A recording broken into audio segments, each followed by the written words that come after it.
You are now listening to Ride With Me, the Flat Tire Podcast. Welcome to Ride With Me, episode 76. Today is April 15, 2022. And as always, my co-host for the moment. Yo, what's going on, everybody? And my guest today, well, our guest today, is my buddy Phil. El Borracho. El Borracho. Phil and I actually go way back, man. Phil, he was a relief rep. Well, he was a merchandiser, right, when I met you? Yeah, I was a merchandiser. That's right, yeah. He was a merchant. He was a merchandiser back for that was back in 2014. Dude, I had just taken over that territory, my route over there in 2014. So I had just gotten to Ventura, Santa Barbara area when you became a merchandiser. If it was a merchandiser, what were you doing then in 2014? Salesman. Okay. I was already a salesman. I went straight to sales, bro. He was in sales. So what's like the difference between merchandiser and salesman then? Merchandisers are the pawns of work, bro. Merchandisers the scum workers, backbone breaking. They're the scumbags. Muscle of the company, for sure. So bottom of the barrel. bottom of the barrel, baby. Bottom of the barrel. Doing all the hard. Hey, we're the gunpowder or the bullet. You know what I'm saying? So yeah, he was a merchandiser, but then when he got promoted, Scotty and I and Chris, we all kind of took him under our wing. Let's just say this right now. When I got promoted, I was fucking chingon, dude. Hell yeah. Chingon, dude. Well, that's a good lineup right there. Let me open it like this. Here we go, ladies and gentlemen. Here we go. This is Shoutcast 101 with your boy El Borracho in the building. That's the way you open it up right there. My name is Phillip Roa. I'm a sales account manager with LA Ventura branch. And, happy to be on your podcast, dude. It's been a minute, dude. I've bashed you multiple times on my podcast. You fucking bashed me multiple times, dude. But you know what? Hey, man, I'm here. Hey, I'm here, ain't I? So, yeah. I'll drink to that one, though. Yes, sir. Glasses up, gentlemen. Oh, shit. Someone shook that can. Someone got a face load on that. It tastes like a Sprite. You talk about an April shower, dude. Yeah. I just fucked up this microphone. Oh, whose is that? Is that your work phone? That might be mine. Turn that shit that's not mine. Hey, you know what? Hey, man, when we go professional, dude, everything's on silent. I made the rookie mistake. Oh, come on, man. I know. Hey, when you hear other people's podcasts and you hear that fucking ring-tone going on in the background the whole time? Yeah. That shit fucking bugs the shit out of me, man. Yeah. It's all right. I'll edit this part out. Fucking guy. Hey, Andres, take notes, baby. Take notes. I'm taking notes. But anyways, we took Phil. I tried my best to teach him how it was like to do sales, and Scotty really took him under his wing and really made him the salesman that he is today. Because this guy. If you think that I'm a good salesman, this guy can run circles over me. Oh shit. Yeah, this guy. If you want anything about sales, bro, this is the guy. Ask him about a dog. I should. So I have a litter right now, French bulldogs. And I had this lady come from Colorado to buy one, but she wanted to buy a second one. So, but then at the last minute, they're like, no, we'll just take one. So I called Andy. I'm like, hey, man, I need a crash course on how to sell her the second dog. How would you sell her a $3,000 dog? I guess I should have called you instead.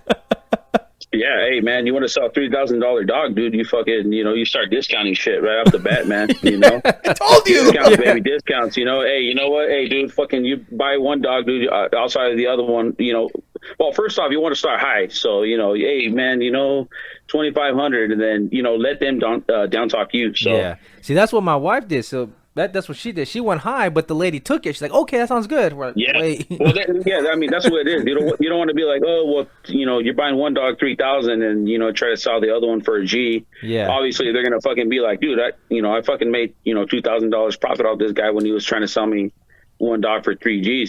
So yeah. It's all profit. It's all profit margin at the end of the day when you're looking at it. So no, yeah. So that's why I was just like, but. When I was talking to him, the guy gave me the vibe that he was just like, I want another one, but I want one like the one I'm picking up, and the one that she wanted was completely different. She was all brown. The other one was like different colors. And I was like, oh. Yeah. He was like, I want another one like that. I like that type. I want another one. So he was like, when you have another one like this, call me. And I was like, oh. Well, You know what you do when you get another one, you fucking double the price. yeah. Because then you already know what the consumer wants. You already know that you Smart. have it, and they're willing to pay. They're willing to pay your dime for it. You know. Yep. And there was So, history because he That's was the way. friends. That's the way it is with selling a Modelo, man. You know, everybody wants it. Everybody, desires for it. So, So we rack the price up every year. my No motto, shit. my motto is, accounts need me more than I need them. Yeah. Because at the end of the day, they're not signing my checks. They're, if I don't send them anything at the end of the day, whatever, they go home and they don't make profit off my brands, but when I sell them product that they need me. Wait. They need me. So if you do circles around him, how come he gets all the prizes? Oh well, different territories, man. I'm Knee pretty pad- sure if I was knee up there pads. too, man, I'd be, I'd be salesman of the year. Knee pads right here, huh? No, hey, dude, I give Andres a lot of credit, man. Hey, that guy has came up, been through so much shit, man, and he left one warehouse, went to another, and instead of him being just a regular basic salesman, that guy, definitely went out there and rolled with it, did something with it, and that's why he's fucking the best is where he's at, Yeah. Now I especially know. that guy, man. That guy knows how to fucking talk and crack jokes all Oh fucking yeah. goddamn day. Oh yeah. Now this guy's obviously giving his story of how he got into it. Why don't we tell everyone how did you get into this business? Sorry, I didn't hear that. Say it again. So Andy's already kind of explained how he's got into the sales business of the beer sales, but Right. why don't you tell everyone how you got into it as well? Yeah, so I mean, like Andres said, being up there with him and Scotty, but a backstory to that was to be honest, I never even wanted to be a sales rep, to be honest with you. I didn't even want to join sales. Back in the day I was a real, knucklehead kid, still out partying, doing my thing, whatever. As a merchandiser, I didn't have weekends off. When I got a weekend route, I loved it, man. I love every part of having my weekends off because as a merchandiser, you don't have weekends off, especially when you start from the bottom. You have to earn those. But, you have to earn those. when I had weekends off, man, it was, it was beautiful, man. Seeing my uncles and my parents and everybody always having weekends off and talking about the luxury of having weekends off.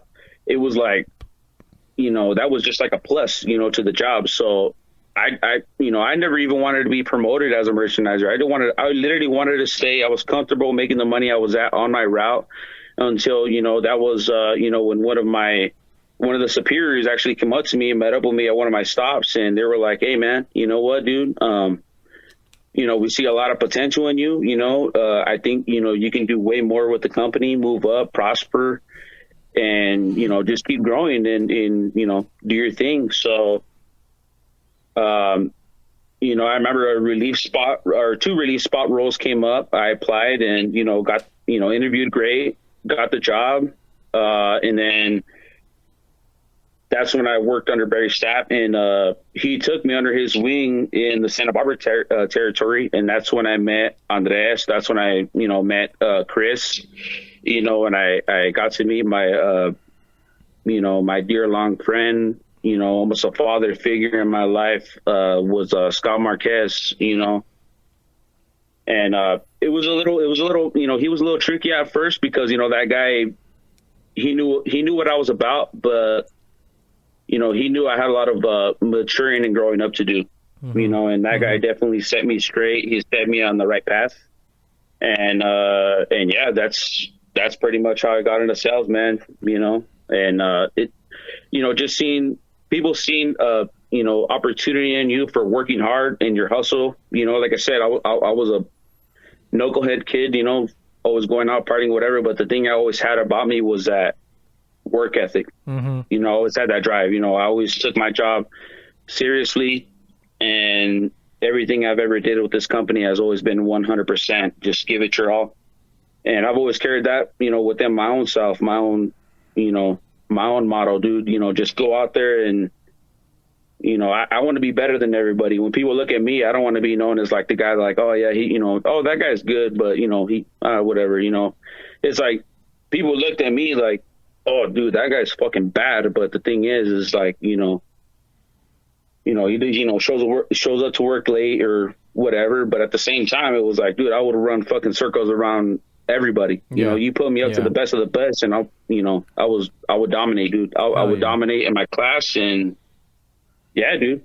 So I love that. Yeah, no, that I feel like that's how you were as well for the most part. Probably not as crazy, but I mean, like the awards kind of speak for themselves. Don't you I think the awards made me kind of cocky. You know what I mean? Yeah. No, honestly, I definitely was a cocky bastard. I'll tell you that right now. Yeah. I remember in my relief sales interview, I interviewed, and after that, when they tell you, all right, man, you have any questions for us, anything you want to ask us, when do I start? And I kid you not, they both looked at me. Two superiors both looked at me like they were shocked of what I responded with. Yeah. And then they kind of both looked at each other and both looked and then looked back at me, and they didn't even know what to say. They were like, did this motherfucker just say that right now? But I feel like dude, do you have that much confidence in yourself that thinking like you got the job? But the thing was, I knew I was better than every candidate and anybody that you put me up against, And then, obviously, money plays a big factor into it, and that's what just sent me over, like it just. I feel like in like that type of business, especially when it comes to sales, that you would kind of want someone like that. That's like has that confidence, maybe a little bit of cockiness in it, but confidence. Be like, I'm gonna get this job because guess what? I'm gonna fucking pull sales right now, and I'm gonna show you guys with my numbers. There's a exactly, and I mean, but even that too, like my dad, he's a service driver for Budweiser. He's probably been with Budweiser probably now over. Man, I mean, I can't even count. My dad's been in the beer industry all his life, ever since he was 18 years old, and my dad's 46 now. But my dad's probably been with Budweiser probably over 15 years. And one of the things he's always told me was, hey, get your license, be a driver, get your license, be a driver, get your license, be a driver. And it was like that always stuck with me. Like, you know what? And that's what I was saying. Going into, my profession and career I have right now, I never wanted to be in sales, man. My whole thing was like, hey, rugged, throw cases, do my job, get in, get out, and I think it took the right leadership and the right people to talk to me about things to literally like put knowledge in my head that I never had growing up. Was like, hey, dude, like there's so much more to just being this. Like, sky's the limit. If you get into sales, you don't like sales, dude, you could always like, hey, you know what? Sales ain't for me. Okay, well, what do you like doing? You know what? You like throwing cases. You like doing that, whatever. You have the option of being a driver. You don't like doing that either. Go to the warehouse. There's different opportunities and there's different, positions in our company that offers that. You don't just have to stay in one place and be like, hey, you know what? I'm not good enough for this job. I guess I'm going to quit and move on. Yeah. So, but yeah, that was like the biggest thing for me was not listening to what other people said. I felt like I've always had a drive and desire to do bigger, better things. And yeah, man, hey, dude, I joined sales and it's stressful at times, but the money's there, dude, for sure. And that's the biggest thing that I love. I love the hustle. I love the grind. And that's all I do out there, man. Fucking, Andres, you know it too, man. That's all we do out there is just win. Yeah. I was like I was thinking of a story that cocky sales makes you cocky. And I remember one day they asked me out here, they asked me to do something. They asked me to go into a market and sell them a package because this guy did not want to buy this certain package. So I went in there and say hi to the guy. Hey, I'm going to cover your store today, and we're gonna, I'll do the order for you today. He goes, all right, cool. The first thing I noticed that he didn't have this package, this beer. And I was like, hey, you don't have so-and-so. And well, I think I can say it. Fuck it. You don't have Corona Premier. And he's like, oh, fuck that shit. I'm like, you'll buy it when we're done here. And he's like, fuck you. Like, pretty much. I was being cocky because I knew I was going to get the sale. With me barely knowing this guy for the first time, I knew I was going to get the sale. So then when you're talking to customers, man, sometimes you don't, I mean, they tell us to practice our speeches and shit, but with me, they just come out natural.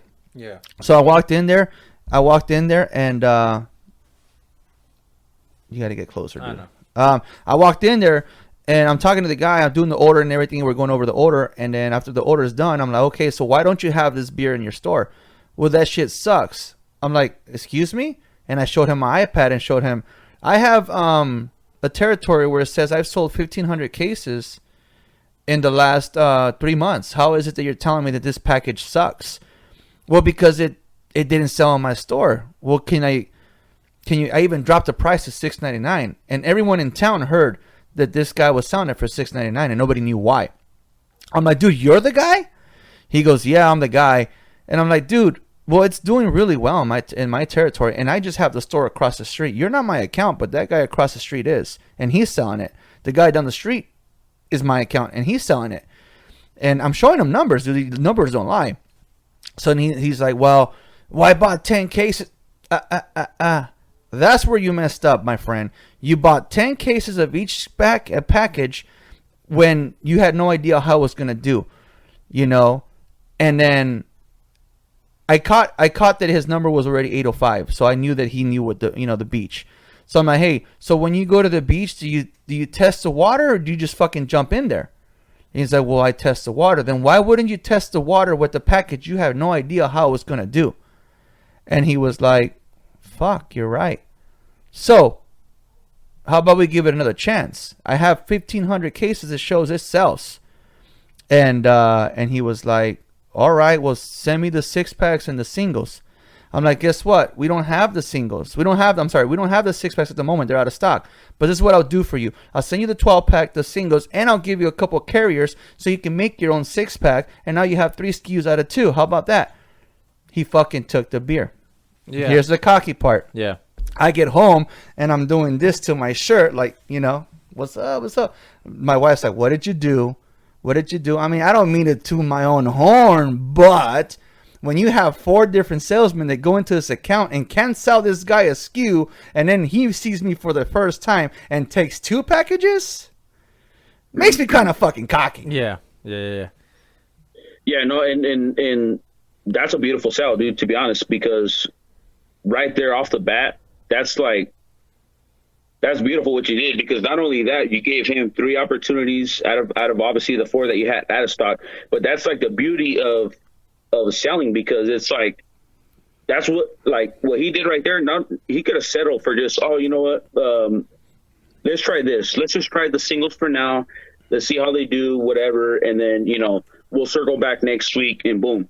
No, he was like, hey, like, let's try this. Let's also try this. And let's also try this. Then not only that, he had the sales data to back up what he had, which is like he let people know what other areas are doing. And like the whole area, you know, he let, you know, that owner know what packages they were carrying, you know, what you know, how well it was doing or whatever, because he could easily sold in 24-ounce cans. That's easy. Yeah. Every owner has space on the shelf for that. But when you're selling in, you know, you have one item out of stock, but you're selling him all 3. Dude, you did your job, and not only closing out just that one SKU that homie didn't have in that account, but you're closing out multiple. But not only that, you're letting him know, you're giving him almost like you're giving him the stamp of approval and letting him know, like, hey, bro, like, you're not going to get stuck with this shit. Like, homie's selling fucking X amount of cases down the street, but, you know, hey, you know what I told him? Hey, bro, you know what, dude? If you don't want to carry the brand, hey, you know what? Then I'll continue sending fucking homeboy down the street fucking 10 cases. But if you want to take away from this fool's, you know, mouth, and, you know, you want to continue putting money into his pocket, you know, by all means, go ahead. But if you want to start selling shit and stealing his customers or whatever, you know, dude, that's like gold. That's like gold to an owner, because it's like, oh shit, like, damn, they're doing that many cases down the street. Like, nah, you're lying. Like, if I was an owner, I'd be like, bro, nah, you're lying. Yeah. And I'd be like, and like what he said, you got the facts to prove it. You know what? Look, you think I'm lying? Look, You're showing him the dude, recipe or formula. Yeah. You know what, dude? If you don't want to believe me, if you don't want to take, what I'm telling you, then you're just like flat out, bro. Like you're a fucking idiot, bro. Like you're a dumbass. Obviously I'm not gonna tell the account that. Yeah. But but if because some accounts, they do like that shit. They do like for you to tell them straight up, like, hey, bro, what you're doing, like right now, I don't want to tell you, like how to run your business, but you're an idiot, bro, because homie is fucking stealing all the customers that you don't have.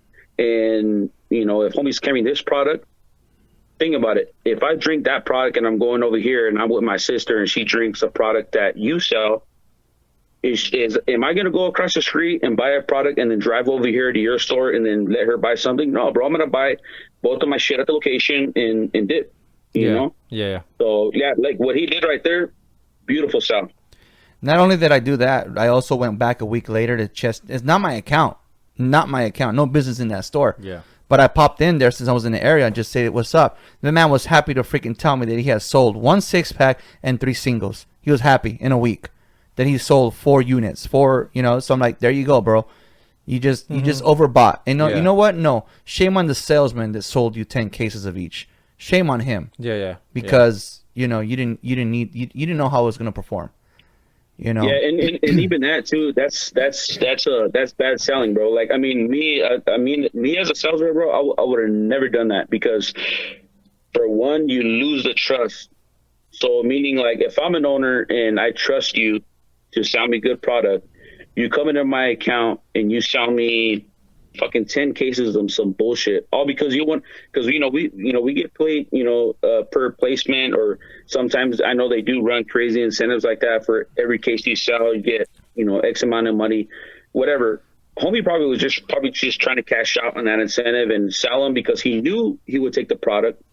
But at the end of the day, it's like, you got to look at it like this: are you the type of salesman that's going to look for the fucking quick flip for you to be happy and make your money and do your shit?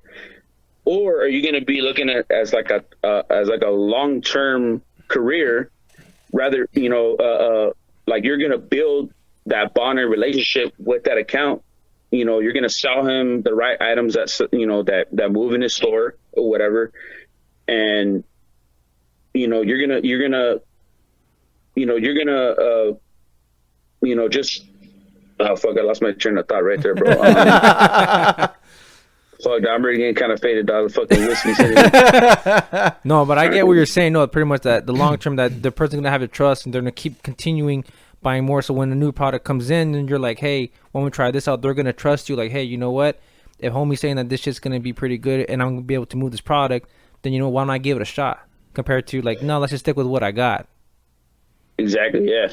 No, and that's what I'm saying. And then the number one key though to do, I mean, as like a sales rep, is always the follow up, bro. Always like follow up and talk about the brand.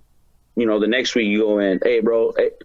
Or like me, like I said, I'm cocky motherfucker. I love to brag. I'll go in the next week and I'll be like, what's up, bro? Hey, before I even like check the shelves or whatever, maybe homie didn't even sell shit. I'll be like, what's up, bro? Hey, how'd that shit sell?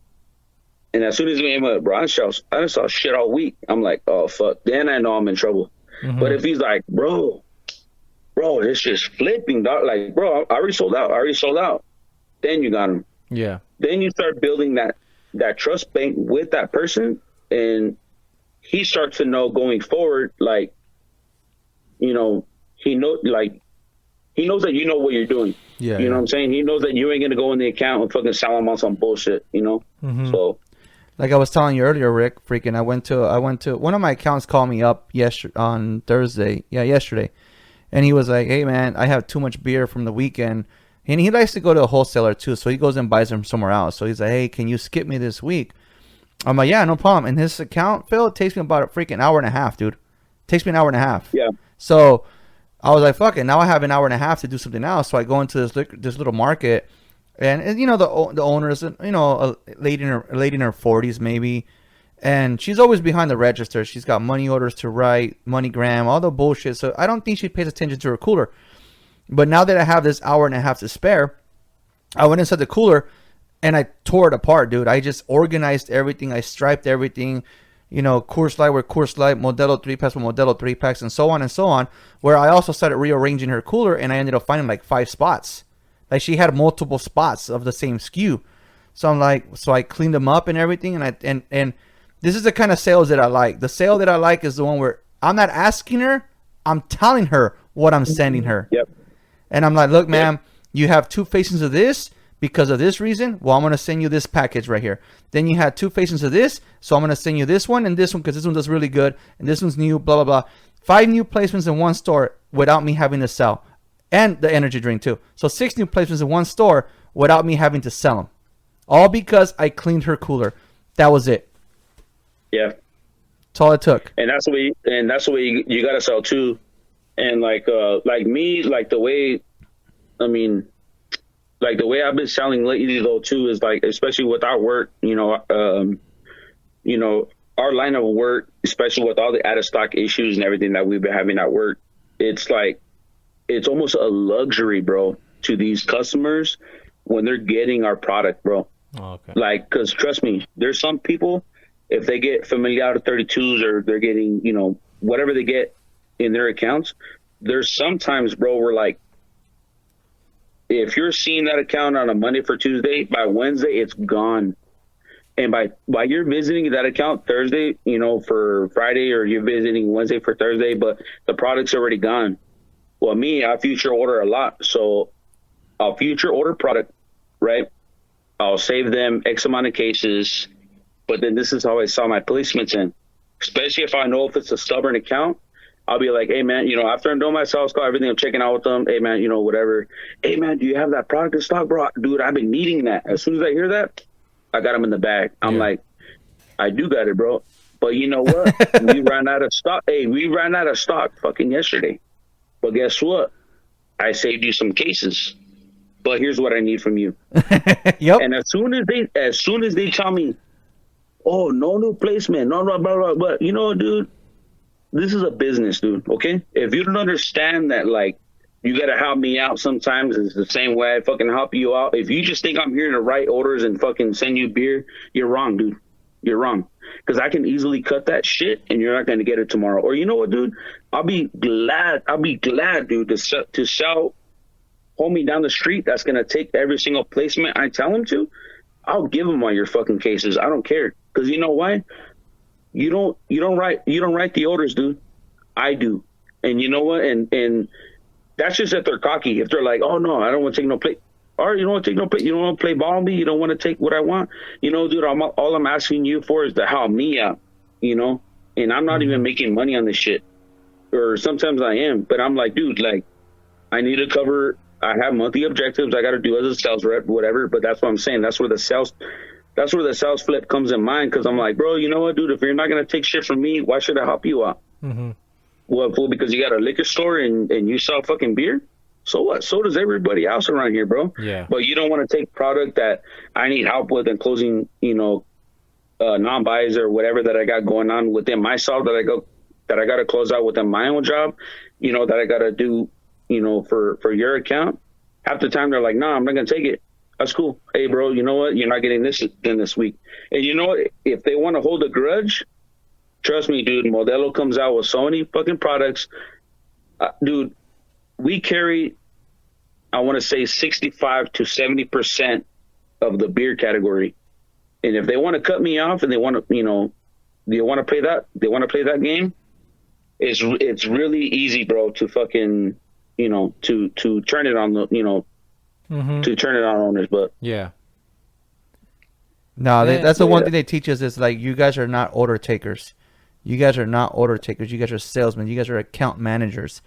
Sell in new placements. And like I was going back to the fact selling, because that's one thing they teach us is fact based selling. There's a liquor store that the guy's just been an a-hole since November, and So I pulled up data from the 7-Eleven across the street, and I told him, hey, how come you don't have this new naranja? Dude, the guy across the street is selling 2 cases a week. 2 cases might not be a lot, but it's still 2 cases more than you. It is. 2 cases more than you. Is. And 2 cases is a lot. So I sold him in on the case. He took a case. I went back yesterday, bro. That 1 case I sold him a week ago was gone. Yeah. Was gone. Yeah. So not only did I get, send him another case, I was able to send him a brand new package, which was that margarita you tried earlier. Oh, okay. Yeah. So I even called my boss happy because I told him back-to-back weeks, baby. And he was like, what do you mean? I'm on that one liquor store, back-to-back placements, man. He was like, fuck yeah, man. Because it's the truth. When you have picky-ass customers or hard-ass customers that think they own the show, you got to kind of prove them wrong. And either we go the Phil way and threaten them with no beer. No. I'm not saying no. I'm just saying like I'm talking about like the accounts that like you walk in and right off the bat, I need this done, this done, like demanding. And I'm like, look, dude, like I'm a human being too, bro. Like, hey, like when you talk to me that certain way, it affects me. Hey, bro, fuck, can I get a hi? Can I get a good morning? Can I get a good afternoon or whatever, dude? Like, don't just, dude, I'm like, we're friends. Don't talk to me like we're friends like the last week. And then as soon as I see you, don't come to me like charging at me right away, Mm-hmm. So like, well, back to what Andres was saying. Go ahead. I thought you had a point. I was looking for the same thing too. I was just saying, like, fucking back to I was just saying, like, you're turning back to me. The microphone's back on me. Hey, Andres, back over to you, buddy. You're supposed to say this is the news now. You're supposed to say Roger. It's a news channel Roger, now. Hey, Roger, over. over what? Over. It's so funny from like an outside perspective, listening in on like 2 very successful salesmen, but each having their own like I guess tactic of like coming about it, but still coming within the same result. It that kind of shows that like there's always like a baseline of like how to sell, but then you guys made it your own, so that way you guys, because again, you guys all have your own personalities. It's not robotic. Andres has his way, Phil, you have your way, and each have success in your own ways. Yeah, well, that's what I'm saying. Everybody has their own selling technique, but like with me is like I have my own selling technique towards like the people that are like pushy on something. And back to my that's what I was trying to say. Is my thing is like, they need me more than we need them. So that's what I was trying to say, and that's like the type of attitude that we need to go in there with, not just like, oh yes sir, yeah, oh don't worry, yeah, I'm gonna get it done. Dude, fuck that, bro. Like we're all human beings, bro. You talk to me right, you talk to me straight, I'm gonna respect you. Yep. Don't let me come into the account and then right away, dude, I want this done, I want that done, yada yada yada or whatever, dude. Like I'm a human being too, bro. Like, dude, we've known each other I've been on my route for 5 fucking years, like don't talk to me like I've been in here 1 week, dude, you talk to my release better than you do with me. Yeah. So it's like, dude, and I take care of you and I take care of your accounts or whatever. So, but that's like my biggest motto that I've always lived by. And it's like, they need me more than I need them, Yeah. Because, at the end of the day, when it comes to them fucking signing off on my checks, they don't sign my checks, bro. That's true. I'm in there. I put in the work. So, don't let them fucking try to degrade you and be like, fuck that, dude. Hell no. Yeah. No, yeah, you're not wrong. I walk out, bro. Hey, dude, I walked out on a couple of accounts, bro. You were like, you want to talk to me like that? Well, let's see who gets beer tomorrow, motherfucker. Wait. You said they try to play that shit on me. Yeah. Hey, well, we'll see. I'll call your company. Go ahead, call them. Because you know what I'm going to tell them? Tell them, yeah, when I walked in, what they started doing to me? Dude, whose side are they going to have? Are they going to have that fucking liquor store side, or you think they're going to have my side? Yeah. And it's always the accounts that do like 40, 50 cases a week. Like, the fuck out of here. Accounts. Those are garbage accounts. Oh, no business. You do no business for me. Yeah. So there was one, right? I did. No, I did the same exact thing. And So for 3 years, bro, for 3 years, I took the verbal abuse of one account. You know the account next door to Keg and Bottle, right, Phil? Don't say the name, but the one next door to Keg and Bottle. Oh yeah, I know. Okay, yeah. all right. So yeah. look at his face. Yeah, Look I at his know. face. Okay, for 3 years, I took this guy's verbal abuse. For 3 years, Rick, there was times that before I clocked in, I would call my wife, and she would tell me, just remember what your therapist told you. Remember your therapist told you. Because it was 3 years of this guy's verbal abuse until one day I finally fucking snapped back. He called me a bitch. Because he... did he actually say, or was he... No, he called me a bitch. No, he called me a bitch. He's, you're a bitch. You know, hey, hold on. Hey, sorry to cut you off on the rest, but, bro, 3 years of abuse, bro? Verbal. Come on, bro. Okay. I'm getting there. I'm getting there. But hold on. Hey, but hold on. Dude, it should never get that far, bro. Okay, I'm getting there. Never get that far. I'm getting there. Because they always tell us customers... Pretty much Phil is saying, pretty much you were a bitch. Okay, pretty much. That's what Phil is saying. No, because they always say the customer's always right? So he'll make comments and shit like that. He was always in the back. Yeah, customer's always Espérate, güey. There's no need for them. I know, but there's no need for... Look, dude, and it goes back to my point. We're all human beings, bro. We're all human beings. So when I finally snapped back at him, and I'm like, you know what? We have this freaking tool called Beer Line. Order your own fucking beer. And I walked out of the store. The moment I stood up for myself, that fool never disrespected me again. Never. But then after that, learning... Huh? No, I was like, oh, fuck no. And then after that, so when I came out here, I walked into an account. First time walking into the account, and the lady started being disrespectful. And I walked out, dude. I walked out. I'm not going to do this shit again. So I walked out, and then I call my boss. I'm like, dude, this lady's being this and this and that, and she's being disrespectful and blah, blah, blah. I'm not sending them beer. 5 minutes later, I get a call from the owner of the store apologizing. Why? Because I learned. Yes, you're right. 3 years of fucking verbal abuse. I wasn't going to take that shit no more. So, yes, maybe I shouldn't have allowed it to go that far, because the moment I spoke up to this guy, he stopped. The comments stopped. But I wasn't going to fucking let that shit happen anymore. Oh, yeah, I know what account this is. Yeah. Next door to King and Bottle, bro. Come on. Yeah. No, like, yes, it's funny because, like, a lot of things you guys say about, like, the respect, the verbal abuse, and people thinking that we can't say certain things back, you know, that's exactly what I take to the streets when I'm out on patrol, you know? Like, people think, oh, well, hey, they're the cops. They got to be professional. They can't do X, Y, and Z. Nah, you know, I grew up in East LA and all that shit. I don't give a fuck. You know, if someone comes at me at a certain way, I know at the end of the day, it's all about respect.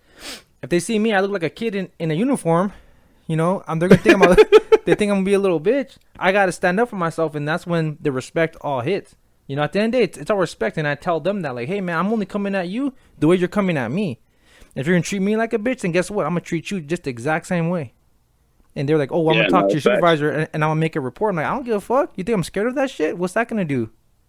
It's just gonna be like, hey, that you were being dick. Cause guess what? I got my camera saying the same shit. Yeah. And then we don't have cameras. Good thing too. You guys shouldn't. I wish we didn't. This episode is brought to you by Jameson Irish whiskey. That's what I'm sipping on right now, baby. You know what's funny? It actually looked like a Bucanas. Nah, Irish whiskey, baby. Come on. Oh my god. Okay, you know what? He's had plenty to drink, so let's make him cry now. Let's make him cry now. What are you mixing it with? I'm gonna cry like a baby, dude. I'm gonna cry like a baby. What is that? Is that ginger ale? Yeah, a little bit of Jamie and ginger. No, fuck, I've never had it like that before. I think we're about to go get some right now. Jameson and ginger ale. I think while the podcast is editing, we're gonna go get some. Yeah. Nah, it's a real good fucking mixture, man. It's a fucking beautiful drink for sure. So earlier you said that Scotty was like your dad. Yeah. And he took you under his wing, dude. Dude, I believe he even took you to your first football game. He took me to my you know, it's funny, dude. You know, you guys want to get sentimental right now. And look, Phil. Everyone who comes on the podcast and knows Scotty will talk about Scotty. But No, you yeah, and for sure. Scotty But had a hey, more you know what, closer dude? bond. I mean, hey, it's my first time on your podcast, bro, and I feel like hey, this is, there's no other, there's what, there's no other better way to do it. Yeah. On on your show. So yeah, man. My dad is always.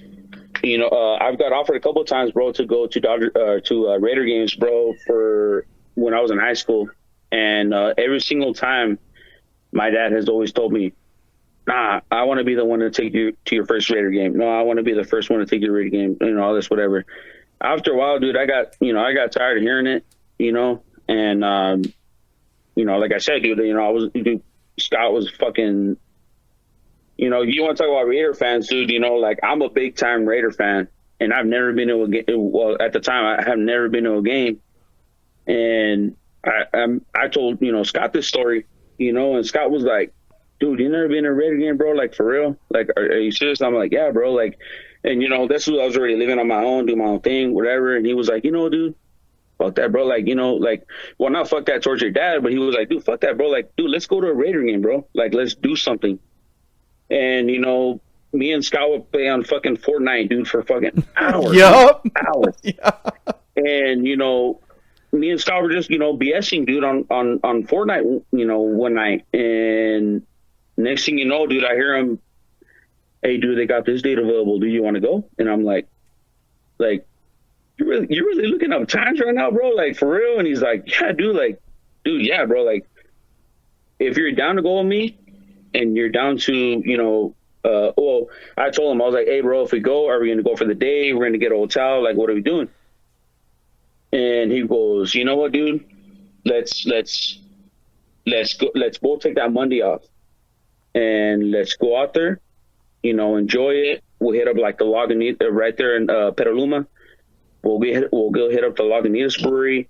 We'll go to the Raider game, and then we'll stay the night." And it was on a Saturday. We went out there, we went to Lagunitas, whatever, and then we went to the Sunday game.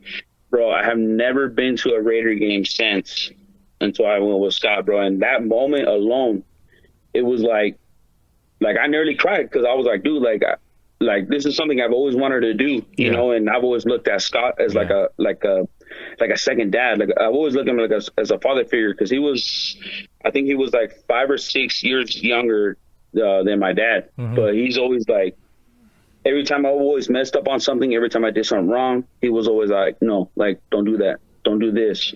Like, no, like," and he would check me. And it was crazy because it was like, he was the one that trained me. But not only that, it was like, I never once was like the person to be like, "Fuck you, Scott. You don't know what you're talking about, bro." Like, or whatever. No, bro. Like, I listened to him. Like, he was like my mentor, so that's what I'm saying. He was like a father figure in my life, like I've always had a father figure in my life, but like at work, when you tell somebody like taking under your wing, he legit like took me underneath his fucking wing, dude. He was your mentor, and for sure. When we went to that Raider game, we did all that, whatever. And after I told my dad too, and I told him, I was like, dude, and he was happy about it. He was like, "Hey, dude, like, that's tight, man. I wish, at least he did something that I never could do." And to me, that was a very special moment that I had with, that was one of very many special moments that I had with Scott. But that's probably the most one that holds the most dearest to me in my heart for sure. Yeah. And not only that too, it was funny because that fucker was scared all night. I was gonna do something to him. And he kept telling me, "Hey, fucker, I better not wake up, fucking, the next morning or in the middle of the night and you're fucking sleeping next to me." And I'm like, fucking this fucking guy, So, but it's I've always had much respect for Scott, and I got fucking many stories, dude, with Scott for sure. How long were you partnered up with Scott? So when I got promoted to the Santa Barbara team, no joke, within that week, he met me in. So he lived in Santa Paula. Yeah. That week he met me in Oxnard at a Starbucks for 2 hours. The same thing. showing me how to read the incentive package, showing me what to do, how to handle things. What took me under his wing, just like this guy's saying. You know, the only thing is that these guys were the two kind of like. I don't think you didn't have kids yet, right? No, yeah. So no, he was. So now I have two little ones, but yeah, when I first met Scott, yeah, no, I didn't have no. So they're the ones that didn't have like the family. But the thing was, it was like, dude, Scott was like twice my age. But the thing was, it was like, Scott wasn't in a relationship. He didn't have kids either. And it was crazy, man. Like at first, if you want to, talk about that, how I met, Scott and all that. He's gonna throw up. Hold on, do my fucking shit drop real quick. But sorry, dude, something was falling right here. How long were you attached to Scott? Yeah, you want to get into that moment that that me and Scott met and everything like that. Yeah, like when I first met Scott, man, I thought he was a prick. He thought I was a fucking cocky bastard, and but and then they fell in love. Yeah, man. Like I said, like he, when I first met him, the thing I want to say, one of the things that he's always remembered about me was I would always talk back. Hey, go do this, go do that. Like, well, what are you gonna do? And he's like, the fuck, dude? Like, hey, dude, you're the relief, bro. Like, go do it, dude. Like, what do you mean? What am I gonna do? Go handle your.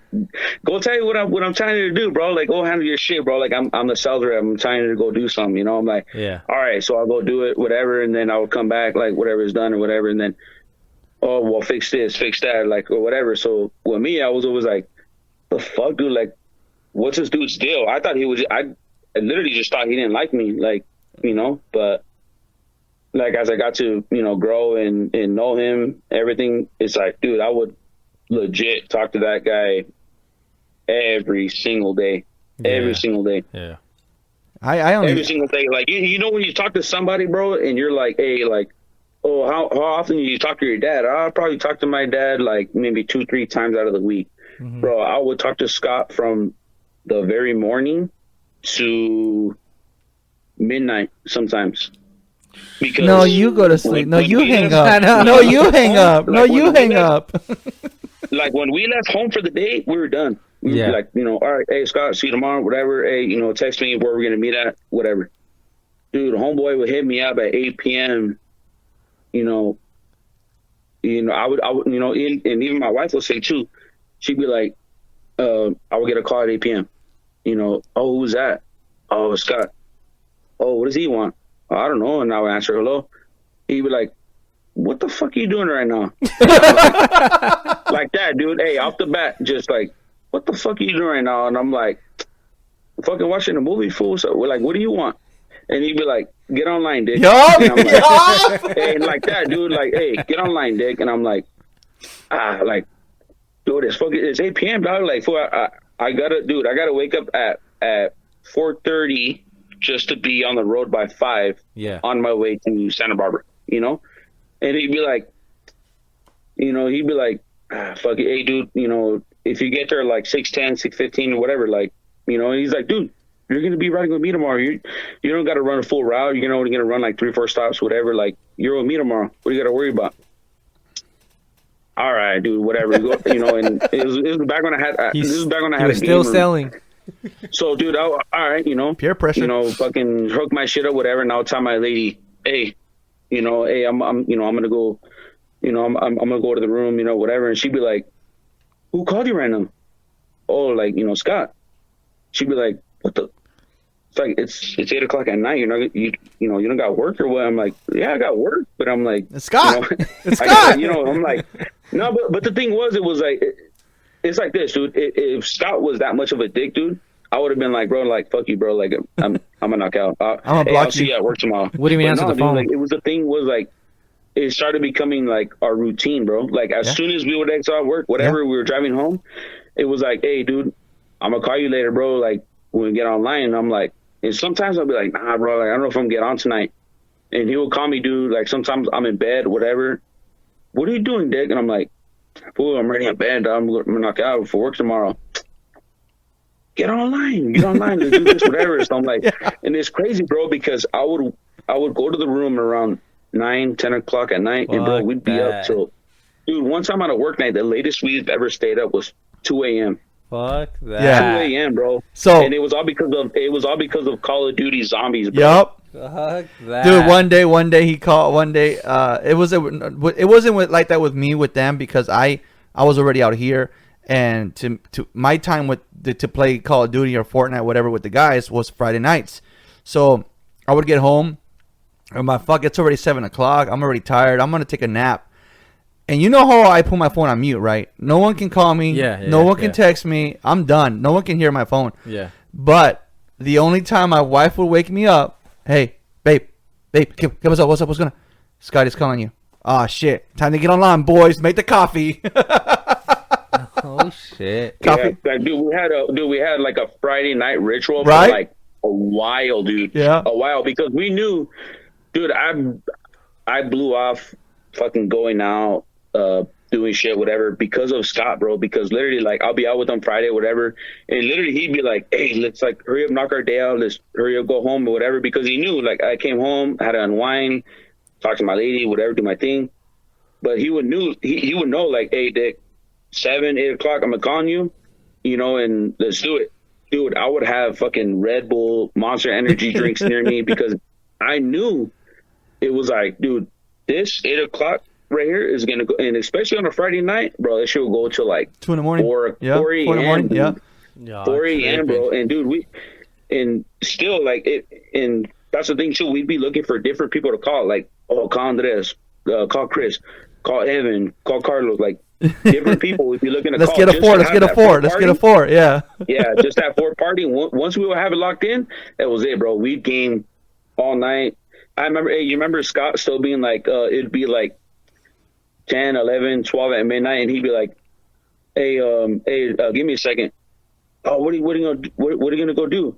Oh, I'm gonna go warm up a fresh pot of coffee. Yup. Hey, it's cool. I'm like, dog, it's fucking midnight, and he's like, I'm like, dude, I'm already getting fucking sleepy. He's like, nah, we're gonna keep going. Like, dude, and every time, bro, literally, where it being me and Scott, the only ones, dude, like, still left.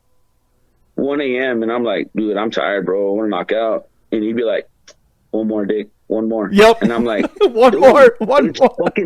It's 12, 1 a.m., bro. And then they're like, nah. And then, me and Scott, we'd always try to pass this Easter egg on zombies.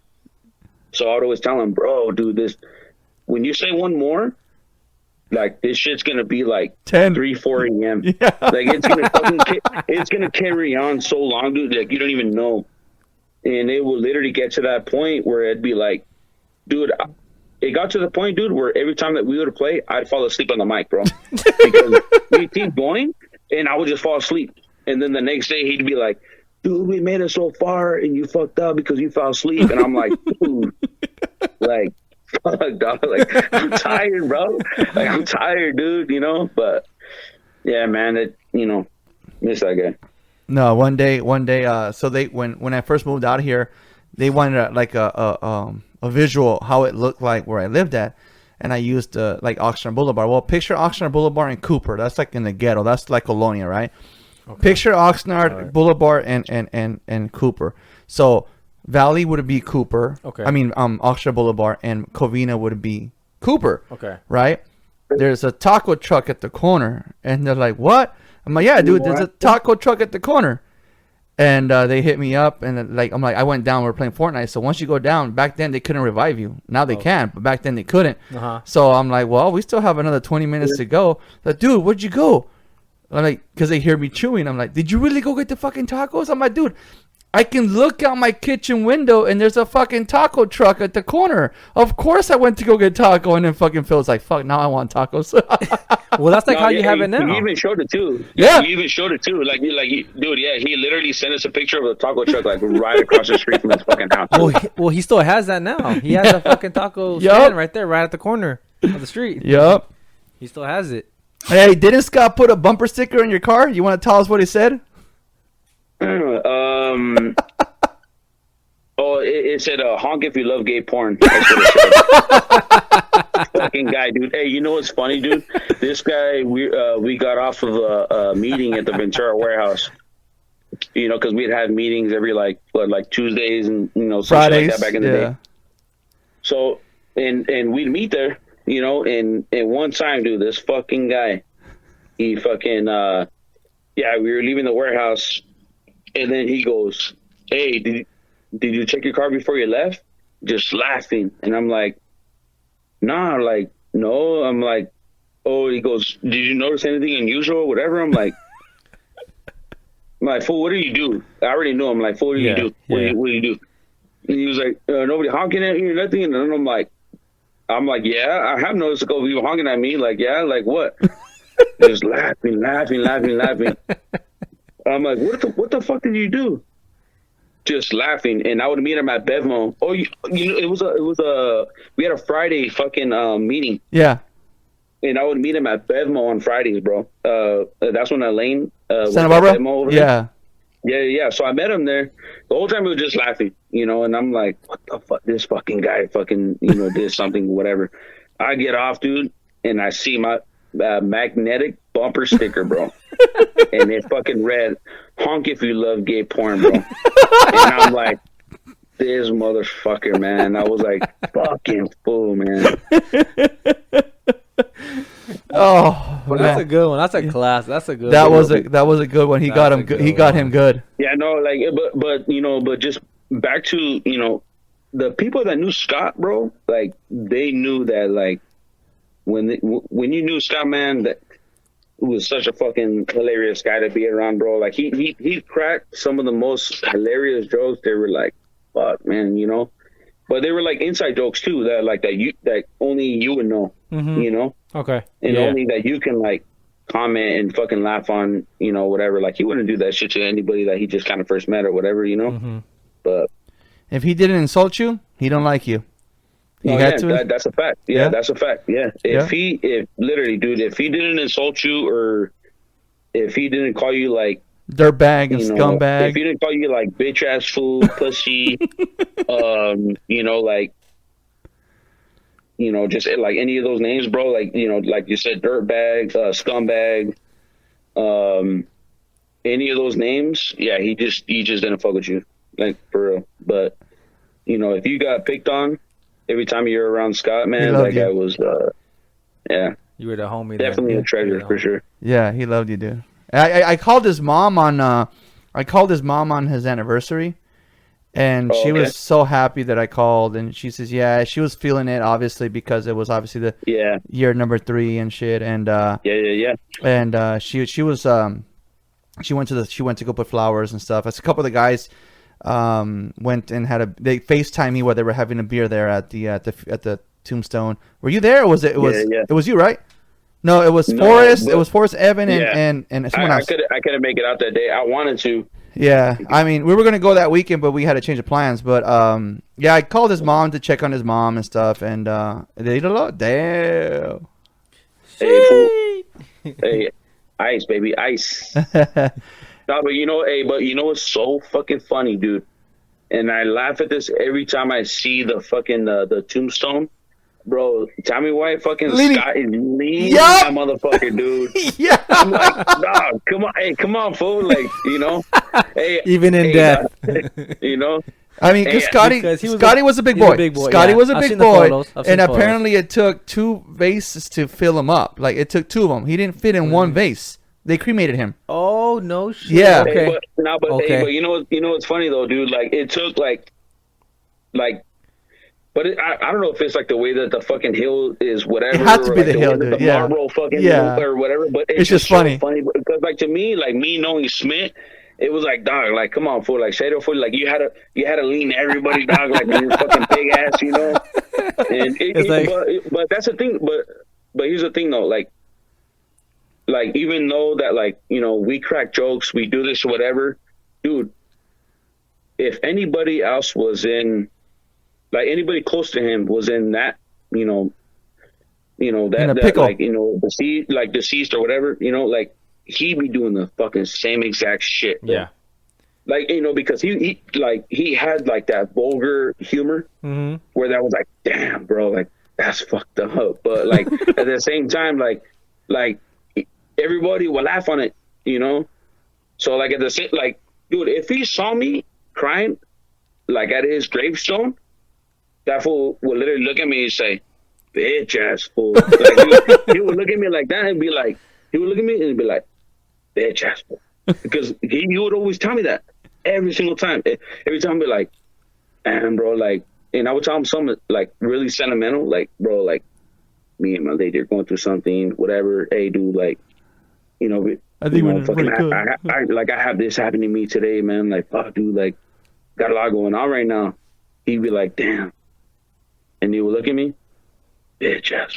I'm like, I'm like, dude, I just like, you know, well, like, but that's I the just way it was opened with up, me. man. I don't know how it was with anybody else, but like with me, like, dude, man, like me and him would have so much, just memories together, man. Like, you know, like when I was telling his mom the stories of like him telling me like he loves me and like us smoking cigars and, you know, like his whole stories, like the way he used to be on me. Mm-hmm. His mom was shocked because she was like, "What the fuck?" Like she goes, "You know what's funny? Like you're telling me all these stories, but I never seen my son like that."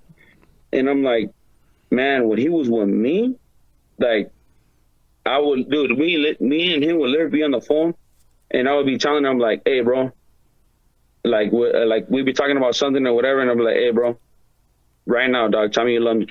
And he'd be like, "What the?" And he'd be like, fool, like, "Don't get the fuck out of here." Get the fuck, you know, like tell me shit like that. I'm like, "No, hey, like Smith, for real, dog. Hey, tell me, let me fool," or, you know, "Hey, I'm not gonna kick you shit no more, or I'm not gonna help you out or do whatever with you, whatever no more." But he knew the type of character I was, you know. Yeah. And I remember, dude, to this day, where I kept pressing him so much, dude. And I said, "Hey, Smith, tell me," because once I started to know Scott, I would always call him by his name. I started calling him by his rap name, Smith. I would be like, "Hey, Smith, tell me you love me, fool." And that fool like, "All right, I love you, fuck, fool," like whatever. But it was funny, bro. Like the second he said it, the second he said it and he said it, whatever, I'm like, "Oh, you're gay, dog." And I started getting on him, and he's like, "Get the fuck out of here," you know, like he started, you know, with this shit. But it's just it's little stories like that hold dear to me about like Scott that like I tell other people, especially when I told his mom. She was like did he really say that? I'm like, yeah, like, dude, yes, like, dude, me and Scott would finish. This was back when I was in Ventura. I would have finished, you know, around 3 or 4. Scott would be barely getting back from Santa Barbara around 3 or 4. He would call me and say, "Hey, Dick, you want to smoke a cigar outside your house, outside your crib?" "Yeah." What you want to grab some cigars? Scott loved Excalibur cigars, bro. I would go to the nearest Circle K for me. They would sell Excalibur cigars. He would meet up with me at my house. I would clip my cigars right there in the dirt, put them out, whatever. And I got to enjoy the special moments with Scott, smoking a cigar. And he knew me. I love 40 ounce or 32 ounce High Life. He would never drink a High Life with anybody else except me. He would say, "Hey, bro, I hate this beer, and it's nasty. That shit is but nasty." for you," he would tell me, "For you," That shit pays my like- bills, bro. like, hey, like he would tell me, "Hey, like I would do it for you," and shit like that, dude. I tell so many people, and they're like, "Bro, we don't know Scott like that," and I'm like, "You don't know Scott like I knew Scott, Yeah. because Scott, It was different. he would fucking ride for me on everything I told him to, Yeah. you know." So Yeah, that's what's up, man. That's Yeah, no, cool. Scotty, Yeah. that's funny because when his mom saw how many people showed up to his funeral, she couldn't believe it because she was like, "What?" Like Scotty was a very, like he said, he would only drink 40s with this guy, but with me, he would drink a fucking water because he was with me. You know what I mean? His mom couldn't believe how many people showed up because he kept his friendships to, like, you know how they say, don't take your personal life to work and don't bring your work home? Yeah. Scotty was the same way. For a long time, a lot of us didn't even know he had a dad because he would never talk about his dad. You know, Yeah. he wouldn't talk Yeah. about his mom, but he would just say, "Oh, I went to go help my mom build a shed. I went to go make some ribs for my mom. I went to go do this for my mom. I did this for my mom. My mom does real estate." We didn't even know he had a dad because he would never talk about his dad. But then again, he kept his home life Private. and his friendship life separate from each other. Okay. So his mom was speechless when a lot of people showed up, Mm-hmm. and then she was like, "Oh, so you're the Andres? Oh, he held you, deep to his heart. He cared about you a lot." And then obviously, and then he had a certain bond with Each person. Yeah. Differently. With me, it was different because I had kids and I was a family man and stuff like that. With Phil, he can smoke a cigar with Phil. With me, he knew I wouldn't smoke, so he wouldn't bring us. Fuck it, I'll drink a water. Fuck, So everyone knew Scott in a different way, but these guys bonded more. Mm-hmm. And Yeah. it's. But even with all that said, it still seemed like Scott, since being like the great positive energy that he was still able to impact so many lives in like in a positive way. Yeah. From what both you, I mean, I've heard the podcast so many times, so many different stories of Scott and shit like that, where it just shows of like the impact that this person actually left to so many people. Yeah. Yeah, that's it, dude. And like I said, man, that's just one of many. Like I'm telling you, man, I probably have I don't want to say I have the most many like out of his friends like with those type of stories, but I just like I have a lot of like dear moments, and even the most like cherishable moments that I have. I probably think I will never really tell anybody unless it's like, we're really like on that one-on-one level, but it's just like how much like that guy impacted my life for sure. It was big, man. It was big, dude. And I just remember always like getting the best out of him, dude. With me, it was always like getting the best out of that motherfucker, because I would always tell him like we'd be somewhere, whatever. I'm like, hey Scott, hey, let's drink today. Nah, because something, whatever, something will come up, and he'd be like, you know what? Fuck it. And he would just be like, fucking dude, and dude, there's times he would tell me, don't fucking take pictures of me, don't do this, don't do that, whatever, and I wouldn't, dude, because I would literally be like, you know what, Scott, just like you doing this, whatever, about like you telling me that, and there'd be times, bro, me and him would open up on that's what I'm saying, on stuff that like I can't even really like talk about, but dude, there's many times where he talked to me about stuff, I talked to him about stuff, and that's the thing, dude, like, he didn't fucking kiss and tell. He didn't go out and be like,